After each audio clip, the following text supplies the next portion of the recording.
The lord. తిమోతికి రాసిన 2వ పత్రిక 2వ అధ్యాయము 4వ వచనము. సైనికుడెవడను యుద్ధమునకు పోవునప్పుడు తన్ను దండులో చేర్చుకుని వానిని సంతోషపెట్టవలనని ఈ జీవన వ్యాపారములో చిక్కుకొనడు.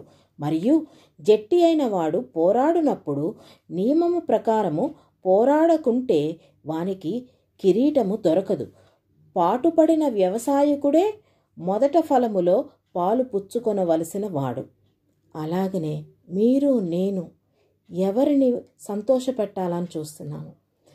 మనల్ని రక్షించిన దేవుణ్ణ, ఈ లోకంలో ఉన్న మన చుట్టూ ఉన్న సమాజాన్ని, మనుషుల్ని సంతోషపెట్టాలని చూస్తున్నామా? నియమము ప్రకారము పోరాడుకుంటే వానికి కిరీటము దొరకదు అన్నారు. ఇప్పుడు మనల్ని దేవుడు ఈ 2025వ సంవత్సరంలో ఇక్కడ పెట్టి నిలబెట్టారు. మన పోరాటాన్ని మనమే తుదముట్టించాలి. దేవుని పక్షంగా మనం ఉండవలసిన వారు.